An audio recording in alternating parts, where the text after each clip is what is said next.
the soundtrack of the Triple D movie, or did that come like before or after that? Nah, that came before. That was just that was a record actually my guy Mr. E put together. He already had the track and the hook. All I did was just come and rap and put the, and got the other artists to come on it. So that was a track Mr. E came up with. So that was way before the movie, but maybe he had, he already knew what he was on by, producing a record that he was about to produce the movie, saying, after the same thing. Yeah. That's what's up. Cause that's like it. Man, that's a monumental song, you know what I'm saying? Yeah, it's a D-Town, it's our anthem, you know what I mean? Yeah, it's for the city. Yeah. Did you always have plans of rapping as a kid? Like, cause you do your research, you hear about the Stony Crook affiliation with you being young, you know what I'm saying? And you writing over there. Can you like tell us more about that and like your childhood? Did you want to rap? Man, you know what? Rapping was always in my hood. Yeah. You gotta understand, D.O.C. is raised up in my projects. Okay. So we was already breeding this rap shit. I was just one of the young niggas that, was inspired by that and then you gotta understand when I was younger, this when hip hop was really just first started hitting the scene. Yeah. So it was a new epidemic for the world. You know what I'm saying? Yeah. And I was pretty good. I was good. You know what I'm saying? Yeah. Like I was groovy as a child. I was one of them kids who wrote my mama her first Valentine gift. I wrote her a poem. So a poem ain't nothing but a rap. You know what I'm saying? Yeah, exactly. So I liked it. And true enough, I did the footballs and pretty much I was good at whatever I tried. Yeah. Yeah, I was one of them ones. So rapping just kind of took more of the forefront, when I got more into middle school and high school, because I was getting older now. But I was younger, elementary, 11, 12, 13, I was doing music, but sports was involved. But the rap really became first when I got like in high school. In high school it was just like fuck sports. I ain't finna run no more. The coach fuck that shit. I'm finna rap. And then I was hanging with the older cats, so I'm freshman, they seniors and done graduated. So these the cats I'm hanging with. So I'm on some fuck it. I'm finna rap. So rapping became priority in high school because I started making money off myself. You gotta understand, back then minimum wage was $4.50, $4.75, but I was able to get in the game and make $10 off of myself. Man. So me being a young kid who come from the projects and the ghetto, I'm like, man, minimum wage $4.25, $4.50, and I just made $10 off selling this CD. Man. I never worked for nobody else. So my entrepreneurship and leadership and go-getter mannerism came in high school, because I was like, shit, I'm making money off me. It ain't too many cats that can say at high school they were making money off of themselves. Yeah, real talk. That's a mentality people don't got these. You know what I'm saying? So they wonder why I am like I am. Like, man, I've been getting money off of me since high school. So my demeanor and my persona and my aura go be a little different. Yeah. And it seemed like, bro, like cause I done managed some artists and shit like that, bro, and street cats I've been around, it feel like they didn't really love the music, you know what I'm saying? It's like they love the streets more than the music, and to have that longevity, you kind of remind me of damn near a Nipsey, you know what I'm saying? To where like one of the first Nipseys in the city, or a Dolph, they would say, to where to have that longevity, you gotta damn near put the work in the music. I wasn't making no. So I love this shit because, I seen the impact that it had on people whenever I did open my mouth and rap, what kind of impact I had. So me being a kid from the ghetto and being young and getting that kind of love and reaction, it does something to your confidence. You know what I'm saying? So I got built up with a lot of confidence because I was good at pretty much everything I did, and people liked me. The word shit, I never even had a girlfriend because music was my first love. Type shit. You know what I'm saying? So I had shit. This is my therapy. It's my Bible. You know what I mean? So Yeah. I don't just do it for the money, because there were plenty of times I didn't make money off this shit. Yeah. And shit, so tell me, bro, because one of my first interviews was with Corey, you know what I'm saying? Corey Clout. Vanilla Chocolate. Yeah. So you had a partnership with them early. Was that one of your first situations? You know what? We had our partnership, but me and Vanilla Chocolate kicked it. He was more just like, you know, shit. He I don't know how me and Vanilla Chocolate met, but how we locked in, he was doing the promoting and doing the record label stuff. But you gotta understand, I've been rapping since high school, so before I met any of them boys, I was already in motion. You know what I'm saying? Like, I was already hand-to-hand combat. You know what I'm saying? So, shit, they was already, you know, kind of meeting me. I think we met some kind of way, and he had Powerhouse going, and then it went to, you know, it went to what he had. Powerhouse, because no, I'm gonna tell you where I met him at. I think I met him because I fucked it with Grass House. Grass House had Rallo. He go by Rallo the Pimp now, and Lilo. Grass House was one of the underground shits, and they were fucking with Rallo or something. In some kind of way, me and Corey met, and he was just respecting the grind and hustle. And actually, Corey was the person who introduced me to my car man. Okay.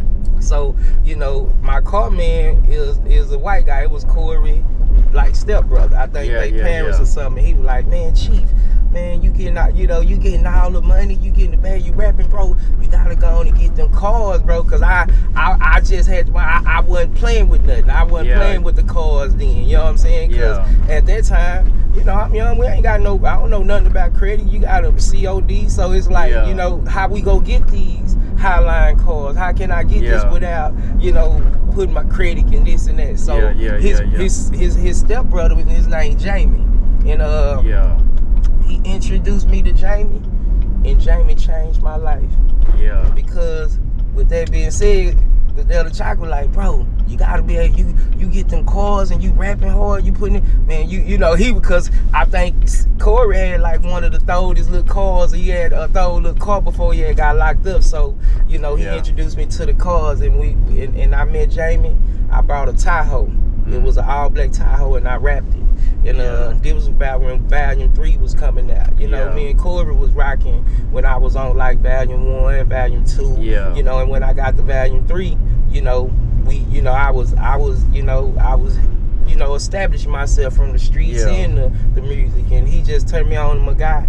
And I brought my Tahoe, rapped it, you know, started getting money. And me and Jamie, another white guy, he got there, he was like, you know, just started bringing me stuff. Hey, Chief, what about this? You know, he brought the bit. At first, it was the 550. So, this was when the first 550s ever came out. They came out in 06. I had that boy in 05, like December type shit. You know, like so Jamie was coming to this shit. Man, Jamie changed my life because, you know, he was able to help me put the visual together. Exactly.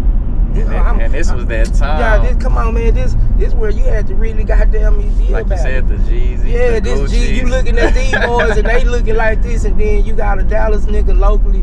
Now this, like, you know, that's when it was on. You know, so you know, he brought me the 550 before the year was out, and that was my first big boy joint. You know what I'm saying? And he just kept taking my money because I wasn't tripping on spending it. You know what I'm saying? 40 here. You know, I didn't have to put my name down. And now what I know the game, it was like he was jacking me. Because I know now, but back then I wasn't tripping because, man, I was getting the hottest shit on land. I'm young, you know, I'm rapping, so it was all just adding up. I'm living the life. So Vanilla Chocolate introduced me to Jamie, which was my car guy, which was, you know, played a big impact in the movement back then. Yeah, definitely, because it looked like you say you was one of the first niggas I seen stunning with the you know, bees. You had pimps and drug dealers and this and that, but you didn't have no rappers. Exactly. We ain't even talking about the street, we just talking about the rap. Rappers. You know what I'm saying? I ain't seen no rappers.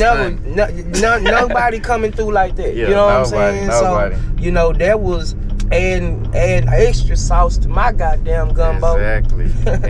But he told me about a situation with Southwest Wholesale. It was a couple distributors back then. Y'all was doing the hard copies, and that kind of turned the partnership. Okay, Vanilla Chocolate got some money out for me, and they ain't give me nothing. You know what I mean? But I'm moving so much in the street, so a lot. It didn't make me or break me, but you know, I didn't get nothing. You know what I'm saying? Yeah. They had. I think they had. It was Southwest. They had a couple situations, but I didn't get no money, and my face was on and this and that. Yeah. And you know, at the end of the day, I'm in the street, so I ain't really tripping. So I was just on some fuck it. I'ma go harder. You know what I'm saying? But it didn't deter our friendship. It was just on the business because. But after then. Shit, how you think I got so high? Because of vanilla chocolate helping. Whenever club, goddamn me, he promoted. Man. I'm VIP. No matter how many I'm with, if I got 100, you gotta understand that time with Dallas, we a different kind of animal. So they had a West Dallas nigga at the forefront of the city, and we get judged different. So you understand back then, you know, I was the forefront, and I represent West Dallas. So you got 100 West Dallas niggas, man. It was crazy back then. How in vanilla chocolate, all the DJs was on deck. They used to have they definition DJs and stuff. They had it together. So you know, when I was going to every club he had promoting, I'm getting played, I'm getting the look, I'm getting treated like royalty. So you know, we ain't stop being friends. We just we just mess with each other different. They got some money. He paid me back. I look at that as a big payback. You know what I'm saying? Yeah, in a different way. Yeah. I look at it as a big payback. Is that when, you know what I'm saying, E Greedy was born after that situation? So I was messing with C on E Greedy Volume 1 and Volume 2. You know, I was creating the E Greedy Volume while I was fucking with Corey and them. Okay. But it just didn't turn up until after then. You know what I'm saying? After it got to 3. I did I did that situation. I didn't get paid off my E Greedy Volume 3, you know, because it got distributed through Koch. So a lot of people didn't know about E Greedy Volume 3. You know, they just got on to that real conversation, which was Volume 2, and then Volume 3 with the All About Emotions, and Volume 4 is when it just turned up, because, you know, that's when I had caught my groove. You know what I'm saying? Which one was the white and green cover that I'm thinking about? White and green. It had the white and green. It was white with green words. I mean, it had some green words on it. I might have to go back and look. Man, I got so many of them. I know. So, you know, but Volume 4 was the turning point, and then with Volume 5, you know, I just was having it my way. Exactly. You know what I'm saying? Like, nah, you was in them stores. You knew what it was. Like, I think 2018 was like a remake of the Chronic. No, 2010. That was That's 2010. Okay. That was. I think, is that the one with Precious on? Yeah, that's Precious, my favorite song. Yeah. And you was picking up your cousin from TDC, or well, I'm asking if that's your cousin. Nah, that's JJ. That was little JJ. JJ the Prince. You know what I'm saying? Okay. Records. They the one, that little JJ. Yeah. Okay. So but that was just a treatment. But Volume 10 was, you know, I was 10 hours in. I was hard by then. Man, you know what I mean? So that's probably man, that's crazy. 10 volumes in, and that's like years of work. You know what I'm saying? Nah, we got 17, 18 volumes, but you know, them high peaks is when it started was like Volume 4, 5, 6, 7, 8, 9. You know, and it wasn't nothing else moving but me.